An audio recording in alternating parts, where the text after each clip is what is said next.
Good morning. Thank you all for being here today. We are excited to announce a dynamic partnership between our city leaders, educators, our partners, and supporters of Birmingham City Schools. Together, we are taking a bold step to ensure that every student in our city has access to high quality literature and the support of dedicated reading mentors. At this time, it is my pleasure to introduce the leader of Birmingham City Schools, Dr. Mark Sullivan. All right. Thank you, Dr. Williams. Thank you. uh, Last year, I believe it was, we visited, Dr. Williams and I visited a classroom of a brand new teacher, and she was taken over from a veteran teacher. And we went into her classroom, and we were not satisfied with the level of books that we saw in the classroom. And so we talked about ensuring that every class in Birmingham City Schools, whether you were starting as a first-year teacher or whether you were a 30-year teacher, had a baseline of literacy in the classroom. And so over the summer, what we did, because we recognized that many of our students, the only books that they have in their homes are the books that they have from school. So we partnered with Scholastic, and over the summer, we sent home book bags full of books so students could have at-home libraries. Starting last week, we started implementing classroom libraries across all of our elementary schools. And we were really intentional about this process. We wanted to ensure that our students had books that were high interest books, but books that also reflected their culture, student books that they could relate to. We wanted to make sure that we had diverse titles. We're also very pleased that we have this book today to add to that classroom library. This is a project that was done, I'm going to have Ms. Payne talk a little bit more about that in a second, with partnership with Leadership Birmingham. And we want to make sure that every one of our students have a copy of this book in our elementary schools as well. We are so excited with our partnership with the city. The mayor of this city has been a true advocate for education, whether it's through the Common Ground program that we have in our high schools and our middle schools, whether it's with $1 million to support mental health that ensures that every school in the city of Birmingham has a full-time counselor, or whether it be Page Pals, a partnership with the city where volunteers come in and they read to students. And as a result of all of that work, and I'm going to brag a little bit, Mayor, we saw an increase in our literacy third grade from around 50% to well over 80%. We had 17,000 students in third grade last year, 1,700 students in third grade last year. At the beginning of last year, around 700 of those students were reading below grade level. By the end of the year, we had whittled that number down to around 58 students. And so those 58 students are getting additional support. But imagine what that is, what that is a testament to. It's a testament to when educators, when community leaders, when government leaders work together to solve a problem, we can get things done. So I'm going to ask the mayor of this great city if he would come up, Mr. Mayor Randall Woodfin. Thank you, brother. Thank you. Hey, good morning, everyone. Morning. Superintendent Dr. Mark Sullivan said some important things. One of the most important words he used was together. I'm excited to stand before you this morning because this has been about us being together, us in partnerships, not just putting all the onus on the school board and superintendent or putting all the onus on principals and third grade teachers, that this required a true, genuine, it takes a village approach to support our third graders, making sure when the year ends that at a minimum they're at grade level. And so there's so many partners in this room, but I want to acknowledge a few of them. Superintendent's already acknowledged one, Scholastic, but I want to also acknowledge Galvin Billups and his leadership efforts and his team leadership efforts related to Page Pals. Thank you so much. But I also want to brag on an organization that has been making impact in the community for decades, and that is Leadership Birmingham. I was honored to be a part of the 2014 class, best class ever, 10 years ago. But I'm really excited about 10 years later, the 2024 class, and particularly the group Magic Reimagined is here. And I hope at some point they're part of this conversation publicly so you can see their faces. But they created this book, and I believe this book will not only have impact here at Oliver Elementary, but for every third grade student in our school system. And so I'm really, really grateful for you all, what you all have created. I want to publicly thank you. I want to end by simply saying this. Again, using that word together. I believe the best days of our students are ahead of us. If we continue in communication, relationship, trust, and partnerships, doing everything we can as a village to continue to support our students, they will succeed at every level and everything we put in front of them. So kudos to all the partners for making this happen. Thank you all so much.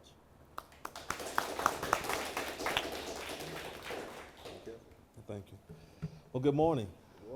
I'm Galvin Billups. I have the pleasure of serving as a director for the Department of Youth Services for the City of Birmingham, and it has been announced and echoed by the mayor that Page Pals is back, and we're so happy to have it back again for another year in support of Birmingham City Schools and this entire district. Well, I thank Dr. Sullivan for the partnership, as well as Dr. Williams, and also the vision of the mayor for doing a fantastic job. Now the work is on the individuals who want to come in and serve. So I'm going to ask that you all join us by going to bhamyouthfirst.org. Again, that is BHAMYOUTHFIRST, bhamyouthfirst.org. And there you will find volunteer opportunities that you can come in support of classes all around the district, especially right here at Oliver, in which we're standing. Thank you so much again. If you need any assistance from our office, you can also phone in at any time at 320-0879, and an individual will be there to support you and help you to connect with volunteer opportunities. I will, last but not least, say we have community reading opportunities and volunteer mentors this time. So we're looking for both. If you love to read, or if you want to mentor a child, as little as 30 minutes a day, you can do so. Join us in our efforts at Page Pals at bhamyouthfirst.org. Thank you again. Thank you.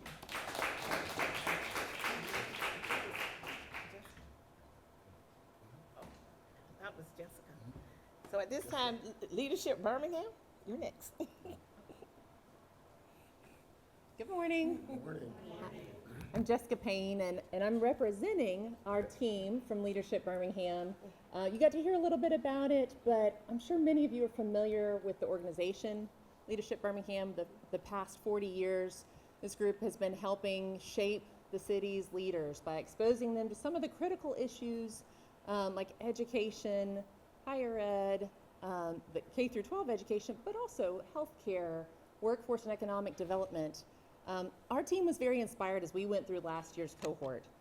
All of this was done against the backdrop of the Third Grade Literacy Act. So it was really part of what inspired us, that we wanted to try to have some lasting impact. So with that, we wrote, illustrated, and published this book. And then we worked with several great groups, many of which are in the room here. The Ed Foundation helped us set up the work for fundraising. We worked with Page Pals to try to give them something that they could then have for their community readers to go into classrooms and to read to kids and foster that love of reading. So with that, we really wanted to say thank you to all of those partners, because now at the end of this, we'll be putting books into more than 350 classrooms. We will be able to, our initial goal was to try to have a classroom in every third grade class. And as we learned about those classroom libraries, we're really excited to be a part of that. And I think we've now surpassed that goal and we'll be well beyond just the third grade classrooms and libraries. As Dr. Seuss said, the more you read, the more things you'll know. The more you learn, the more places you'll go.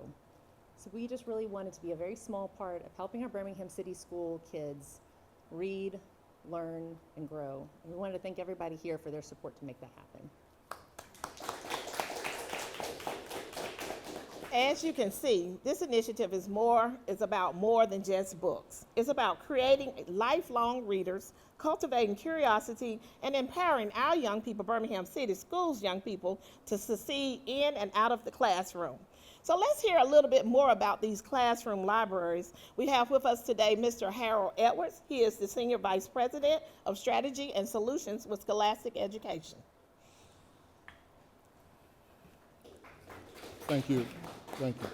First and foremost, I want to thank you, Dr. Williams, you, Dr. Sullivan, as well as the Mayor Woodfin for inviting us to this event. Over the years, most people know Scholastic for being the largest publisher of children's books in the world, or our weekly readers or our magazines. But what most don't know is that we support and work in 90% of the schools around the country in helping them with their pre-K to 12 literacy initiatives. And we're very proud of that work.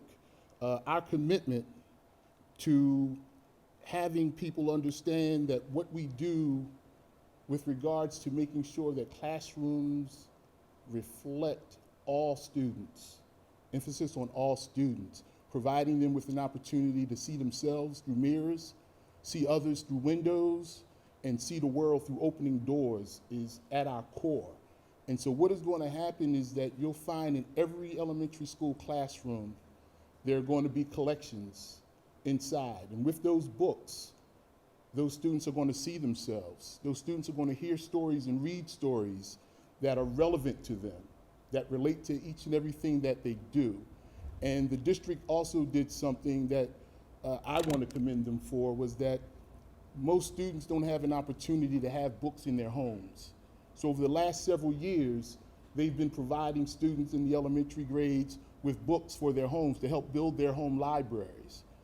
This type of work is what's going to create stamina, provide volume of reading so that these students start to find a love and joy and passion for reading and become productive, literate citizens, which is what we all want them to be. So I want to thank you, and the one thing that I'd say that you both tell me is that we're not where we need to go yet, but we're making progress. And I agree with that, but it's also great to have the families, the students, the community, and the district have an opportunity to celebrate part of this process. So thank you. Thank you. Thank you, Mr. Edwards. And just as he said, as we are speaking, we are delivering over 500 classroom libraries in Birmingham City Schools this week. Wow. So today, as we close this event, we want to thank each and every one of you for your unwavering commitment to our students.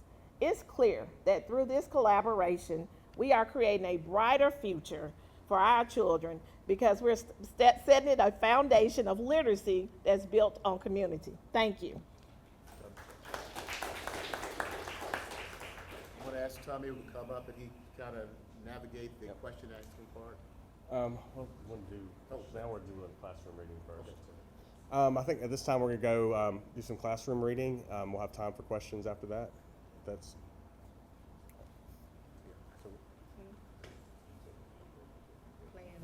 okay. Pause that. We'll have pause for questions now.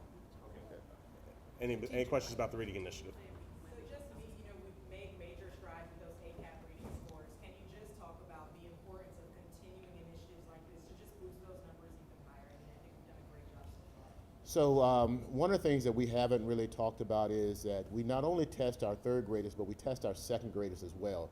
And so whereas we saw a huge increase in our third grade literacy going from 55% to 86% by the end of summer, we also saw an increase in our second grade reading. So we were at, Dr. Williams, was it 55% in second grade? 53%, and then we went to 70% of second graders reading on grade level. So that gives us huge momentum starting at 70% rather than starting at 50%. So we have already identified those individual students, identify where their areas of weaknesses are, and put a plan to support each child. I think that's what the goal is. The goal is, I hate to say this, in the olden age, people taught to the middle, and now we're really being specific about identifying individual students' needs and really putting an education plan to support those individual students. And so we are better now. We also look at the social and emotional support for students, because we know if students don't feel safe, they don't feel engaged in school, those students typically miss school, or they don't attend school. Even when they're in school, they're not paying attention. So we're really being intentional about how we provide mental health supports for our students and we're really intentional about how we provide literacy supports for our students. And that is one of our, Adrian, one of our goals in our strategic plan. In fact, it is our first goal in our strategic plan is around academic success, and the first standard is tied to early literacy and early numeracy. Yes, ma'am. There's been a lot of discussion at the state level about the cut score. I was wondering what you felt about maybe raising that bar soon, and also what are y'all doing to kind of support those students who are in that gray area, who might be reading sufficiently but not on grade level and can pass on, but might need additional support. So let's talk about this cut scores first. So as you know, you cannot, with a test, accurately determine where anybody is academically. What you have is you have a band of confidence. What you say is from this band to this band, if a child scores here, we can confidently say they're reading within this zone. And what the state did, because it was the first time the Literacy Act was implemented, they wanted to be pretty sure that if a student took a test and a student failed, they were confident that that student was reading at that grade level. So the scores were, when you talk about a cut score, they were expanded so that if the child scored within this stage or this scale, Yes, yes. then they had a 95% chance to say this is where this child is reading. When you raise the scores, what you do is you limit you limit that 95%, like I think they wanted to raise it to having 65% accuracy on whether this child fails or not fails. So I think raising the score, I think sometimes people don't understand the way the statistics work, that you're really trying to make sure that if a child scores within this range, that if you're going to do something as serious as have a child repeat, and all of the negative consequences that go along with that, because we know that if a child fails one grade one time, it's like a 50% chance of dropping out of high school. 2 times, it's like 90% chance.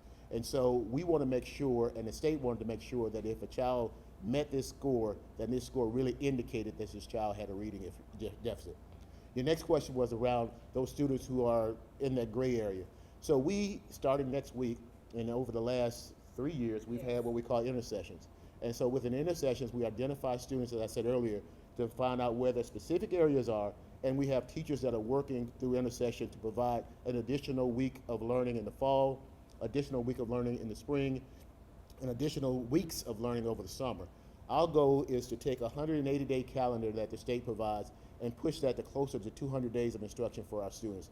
What we have seen is that students who participate in intersession outperform those students who don't. And so it's not just for students who are behind, it's also for students who want to have enrichment. It's also for our high school students where we have ACT camps. It's for high school students who may be behind in a grade and want to do some online work to get caught up. So we are really trying to be intentional about identifying the needs of our students and putting interventions in place, right on time interventions in place, so that all of our students can be successful. Obviously, there's a lot of community organizations here, community members here that want to see these students succeed. So I guess just what does that mean to you, and then how are you hoping that that reflects when the student goes home and how his parents are helping those children as well? So it really does take a village. You know, the leadership, Birmingham, the Ed Foundation, Page Pals, STARE, who is not here, Better Basics, not here, but they also provide great supports for us. You know, education, many of our students come from environments that are, I tell my teachers sometimes that students come from environments that you couldn't imagine on your worst day, and for many of our students, that's their every day. And so to address all of those needs in one entity like a school system is not enough. And that's why we have to have partnerships. Adrian Mulberry is our partnership coordinator. Adrian, raise your hand. And she's doing a really great job of identifying the needs of our schools and connecting partners to meet the needs of those schools, because we know this job is bigger than just the school system. We have to have more support. And when you see the types of support that we had around third grade literacy and the results, you see that it works. And so imagine if we put that same support around, you know, high school graduation rate. Imagine if we put that around, you know, some of the violence that we're seeing in our communities. imagine what we would see if we put it around numeracy, because we need to do a lot of work around math supports. So working together, I think we can be a whole lot stronger than if we do it individually, because we were all doing this work, we were just doing it separately. Thank you. You are. You had mentioned, just last for me, the home libraries. Yeah. What is the school system expecting from parents when it comes with helping this effort? So all we expect, and what the data is showing, is that if you read to your child 15 minutes a day, 15 minutes a day, that can have a huge impact on student learning. So, and I know that, as I mentioned, many of our students come from very modest means, and so we want to make sure that we partner with Scholastic over the last 3-4 years to provide book bags that students took home at the end of the year full of books so they can have those libraries. So we're building those libraries, and each grade level, the books become more difficult or grade level appropriate. So these children will have books that they can pass on to their younger brothers and younger sisters. So we have homes that are literate, and we have parents who are providing supports for those students. And so I'm excited about the work that Scholastic has done. That was the brainchild of Dr. Williams, and she has done an outstanding job leading our academic department. You're going to see some really great results when the scores are released in the fall. We have a really amazing story that I'm not going to share now, but you will hear about it on Monday. That's happening in Birmingham City Schools, and it's all due to the work that our academic department is doing, due to the work that our partners are doing, and the teachers in the classroom. I cannot say enough about the work that they do. Can you speak to, as these test scores come up, the most important people that are affected are the kids, obviously. What level of excitement and enthusiasm are the kids, and the confidence that's building in these kids as the test scores are going up and they're learning more? What are the teachers seeing in these kids when they? You just said a word that I think that it kind of sums it up: confidence. Students who don't feel like they're capable or able to read, even though they are fully capable of reading, those students don't put forth the same effort. We know that. But when students have success, they hear themselves reading. They read to their younger brothers and sisters. They raise their hands in classrooms and they volunteer to read in class. That carries over to other subjects as well. It carries over to math. It carries over to science, social studies. So building that confidence in students and having that academic confidence is paramount. And, starting that young, first, second, third grade, as we're doing, that carries through fourth, fifth, high school. And, we're getting ready to start a program with our ninth grade. It's called Ninth Grade Success. We know that ninth grade is a pivotal grade. If the research says that the student fails one class in ninth grade, they have this huge chance of dropping out because they start off behind the 8 ball. Building confidence early so that kids know that they can tackle difficult material because they have the resources, and they also have competent teachers, and they have the confidence in themselves to tackle that difficult academic struggles. It really builds on academic success for our students.